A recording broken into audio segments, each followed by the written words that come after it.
মমতা ব্যানার্জি মনে করে যে সব কিছু বোধহয় ধমকি আর হুমকি দিয়ে হবে, যে আমার কখনো কখনো করুণা হয়, দুঃখ হয়।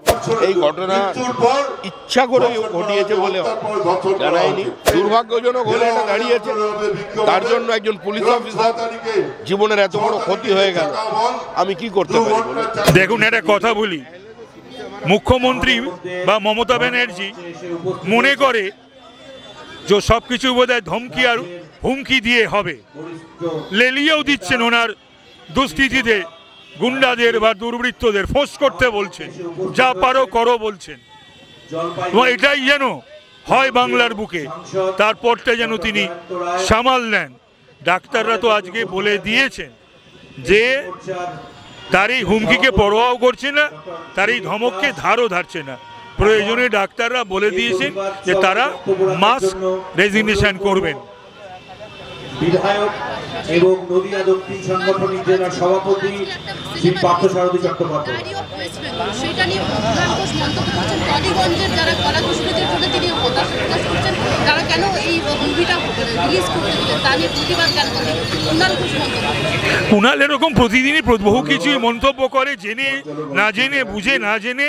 আমি একটা কথাই বলবো যে আমার কখনো কখনো করুণা হয়, দুঃখ হয়, কষ্ট হয় যখন ভাবি যে 2 বছর 10 মাস বাবা তার বোধহয় বেশি কুণালকে যে কলকাতার পুলিশ মমতা ব্যানার্জির নির্দেশে ওকে জেলে পাঠিয়েছিল, ও নিজে বলুক যে সেটা ন্যায়সঙ্গত ছিল না অন্যায় ছিল। চিঠি লিখলেই প্রধানমন্ত্রী চিঠিটা অ্যাকনলেজ করেন, উত্তর দেওয়া বা না দেওয়াটা এটা তো প্রধানমন্ত্রীর বিষয়। ওটা তো ভারত সরকার, পশ্চিমবঙ্গে যেটা আছে এটা তৃণমূল কংগ্রেস সরকার, রাজ্য সরকার নয়। বলে আমি কি করে বলতে পারি প্রধানমন্ত্রী কেন উত্তর দিচ্ছেন? মুখ্যমন্ত্রী যে চিঠিটা পাঠাচ্ছেন ওর সঙ্গে দয়া করে একবার উনি কামদুনির যে ট্রায়ালটা, কামদুনির যে তদন্তটা, এবং তদন্ত করতে গিয়ে কি কি অসুবিধা হয়েছে সেইটা যেন উনি তার সঙ্গে অ্যানেস্টার হিসেবে পাঠিয়ে দেন, তাহলে সুবিধা হবে। ধর্ষণ করে মৃত্যুর কথা বলা হচ্ছে, অনেকেই বলেছে এটা বিক্ষিপ্ত ঘটনা নয়, কিন্তু আবার এখনো সন্দেহ আছে। তদন্তের পর নিশ্চিতভাবে বেরিয়ে আসবে যে ধর্ষণের মৃত্যুর আগে ধর্ষণ না ধর্ষণের আগে মৃত্যু।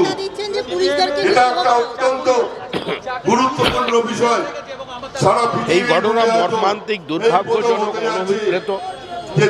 এই ঘটনা ইচ্ছা করে ঘটিয়েছে বলে জানায়নি।